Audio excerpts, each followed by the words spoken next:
The Mark of Zorro from 1920 is a superhero western swashbuckler film.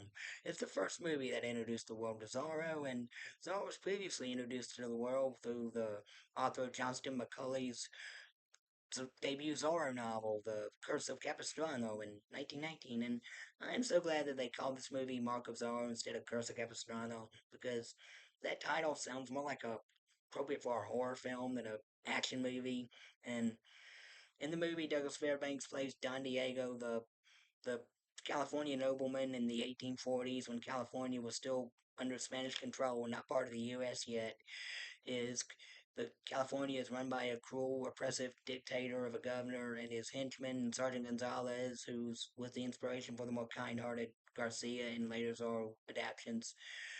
Gonzalez is more menacing, and the other henchman, Captain Ramon, who's interested in the same woman, Lolita, that Don Diego is interested in, the romantic rivalry and the not just also the rivalry as them as enemies as hero versus villain makes their conflict pretty more interesting. The first fight between Zorro and Gonzalez has a lot of slapstick. Gonzalez throwing a chair at Zorro, Zorro catching it on the tip of his sword, and the sword bends, and he throws it back at him and hits him, and splashes him with water, and laughing at him because this is back when movies had to with comedy movies had to rely more on physical comedy because they couldn't record audio. I mean, when I bought this movie as a kid, I always loved Zorro, so whenever I saw a Zorro movie on sale, I'd buy it. I knew it was in black and white, but when I popped it in the VCR, I'm like, what? There's no dialogue in here, just subtitles, no sound effects. What?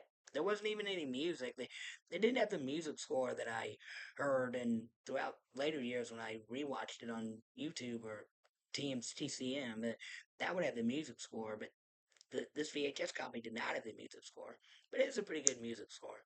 And but I was interested in the movie anyway because it was Zorro, and I liked it. I didn't care if it was silent, and the action in this is pretty good. Sword fights, fist fights, horse chases, and the Fairbanks does a good job with the stunt work. I remember that scene from Blazing Saddles where they say, "How did Douglas Fairbanks do?"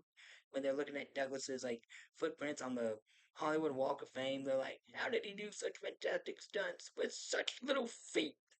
Yeah, and he pulled off the stunts well, and he and the rest of the cast, the people who play Zorro's family, Lolita's family, the villains, they all do well. The meat servant Bernardo, he's pretty funny. The California citizens, the nobles, the peasants, the Native Americans, the actors pull their roles off good. The chemistry between Zorro and Lolita is cute, and the chemistry between bitter rivals between Zorro and Ramon is cool too, and the dialogue is written very well.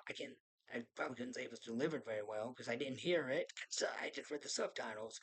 But and the costuming is good. The set design of the old California out west is pretty cool. The makeup, it's because I mean you could tell when you watch a movie, an old silent movie like this, that the actors are their faces are covered in makeup. It's too much makeup in my opinion, but yeah, the makeup is there.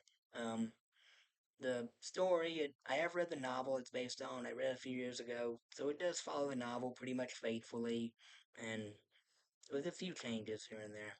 But this is a good movie, and this movie had a big effect on the superhero genre throughout the years. And Batman was inspired by Zorro, and I really, I really like this movie. I give it 2 thumbs up.